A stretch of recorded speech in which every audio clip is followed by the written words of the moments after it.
So good afternoon, everyone. Today we're going to talk about the High Renaissance, the period of revolution and restoration. My name is Helen Rees, so let's start.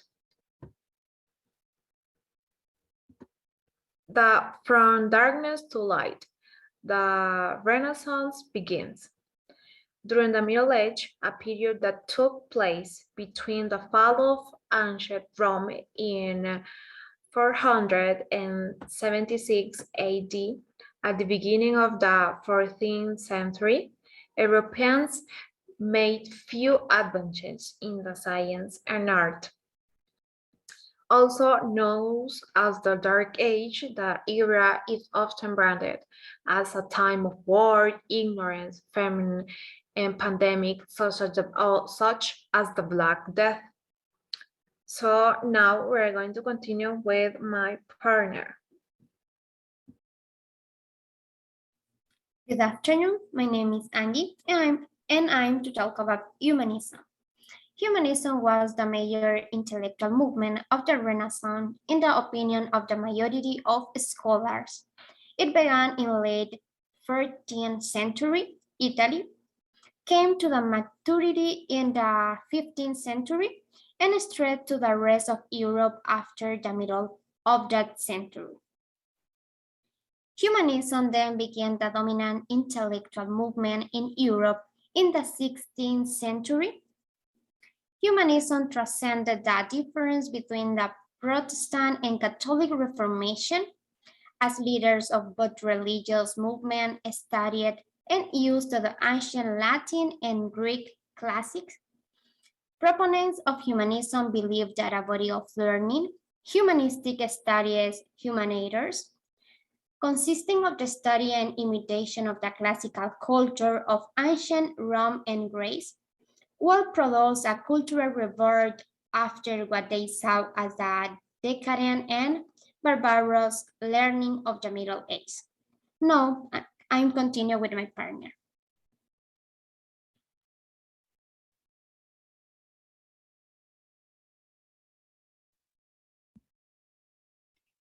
Well,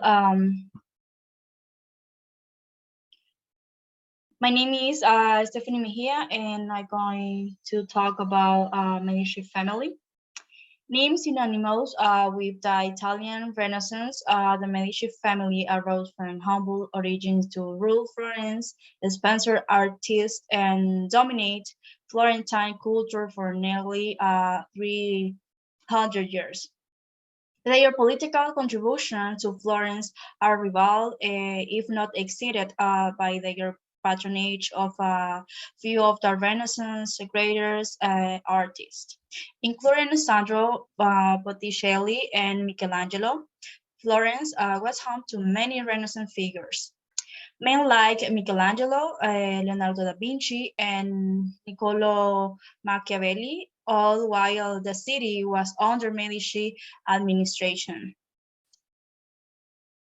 The Medici used their talent not only to gain power and prestige for themselves, but also used their influence to improve the quality of life, those in their charge to sponsor cultural endeavors and to keep Florence free from foreign domination. Okay, now continue my partner. Good afternoon. My name is Solange Perez, and I will talk a little about the Elizabeth biography. Elizabeth I was a long ruling queen of England, governing with relative stability and prosperity for 44 years. Who was Queen Elizabeth I? So, Queen Elizabeth I claimed the throne in 1558 at the age of 25 and held it until her died 44 years later. Elizabeth I was born a princess but declared eliminated through political and machination. Eventually, upon her half-sister Mary Tudor died, she took the crown. Then, during her reign, Elizabeth I established protesting in England to fight the Spanish Armada in 1588, maintaining peace inside her previously divided country, and create an environment where the arts flourished. Elizabeth I was born on September 7, 1533, and in Greenwich, England. Elizabeth was raised much like any other royal child because she resided never married. Um, Elizabeth I he had a number of problems resided by her half sister Mary. The country was at worldwide difference, which proved to be a tremendous drain on the royal coffer. While she worked hard at court, Elizabeth took time for leisure pleasures. She loved music and could play the lute. Thomas Tallis and William Byrd were among her core music. Elizabeth I also enjoyed dancing and watching plays. Elizabeth II reigned supported the creation of works by Shakespeare and William Shakespeare and Christopher Marlowe. Writing prior to both to the Queen in many literature, affirms the poet Edmund Spenser based his character of Gloriana in the first Queen of Elizabeth, and she was sometimes referred to by this name. The next, please.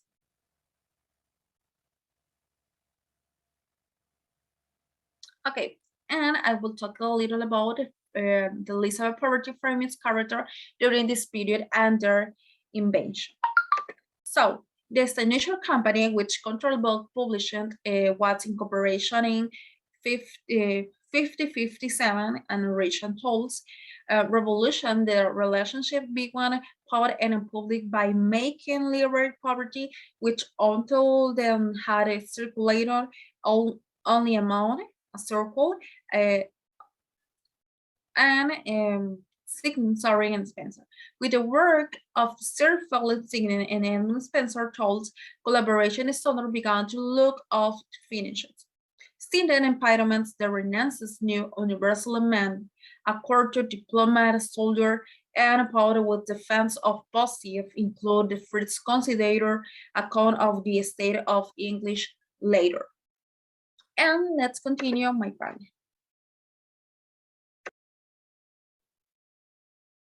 Edmund Spencer and was a great synthesizer. He benefited from the Renaissance thought and literature of the continent.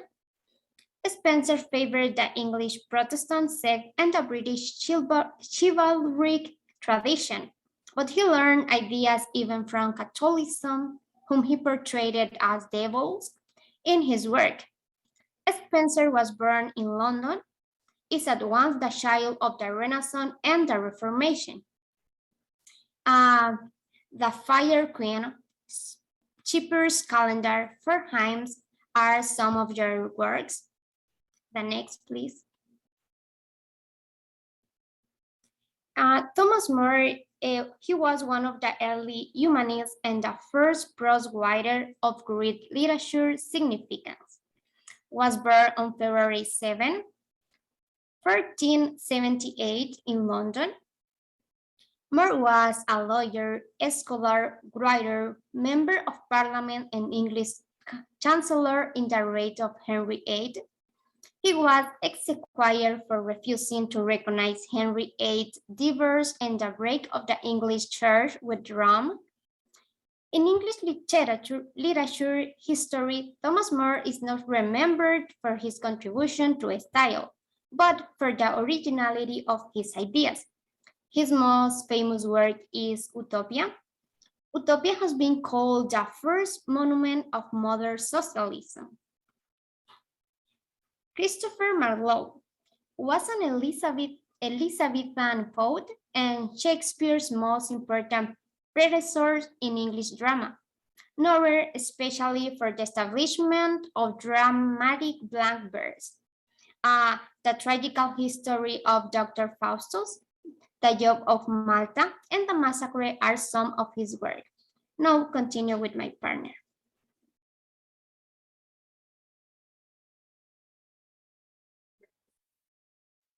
Okay, Ben Jonson. Ben Jonson, by name of Benjamin Jonson, born June 11, 1572. Died on August 6, 1637. He was English steward dramatist, a lyric poet, and literary critic. He is generally regarded as the second most important English dramatist after William Shakespeare during the reign of James I. His works were Every Man in His Humor, Volpone, The Silent Woman, The Alchemist, Bartholomew Fire. Okay, the last one, Sir Walter Raleigh was an English adventurer, writer, and nobleman. After growing close to Elizabeth first during his time in the army. Raleigh was knighted in 1585 and became captain of the war. During Elizabeth's reign, Raleigh organized three major expeditions to America, including the ill-fated Roanoke settlement. He later drew the Queen's wrath and was imprisoned in the Tower of London. After Elizabeth's death in 1603, Raleigh was implicated as an enemy of her successor, James I, and given a death sentence. The sentence was commuted. Raleigh was free to lead an expedition to the New World, but its failure sealed his fate. His work was History of the World, 1614. It was considered a literary, if not a historical, masterpiece. Okay, continue my partner.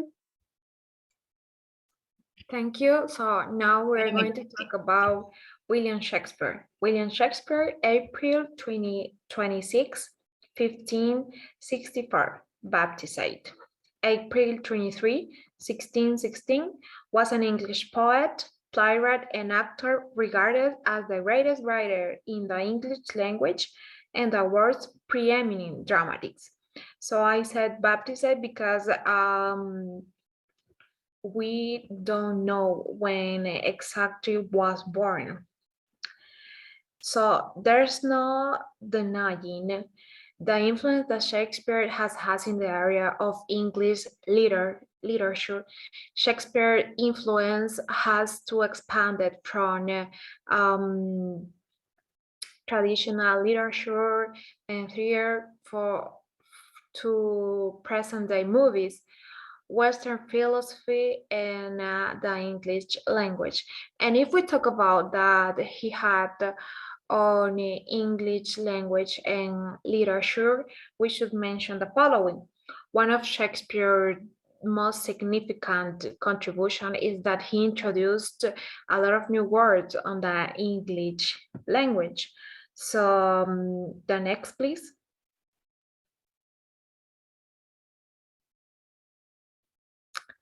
Thank you. So he invented 1,700 commonly used words and many new phrases. For example, it's Greek to me. That's mean I don't understand something. Shakespeare changed verbs into adverbs and adjectives.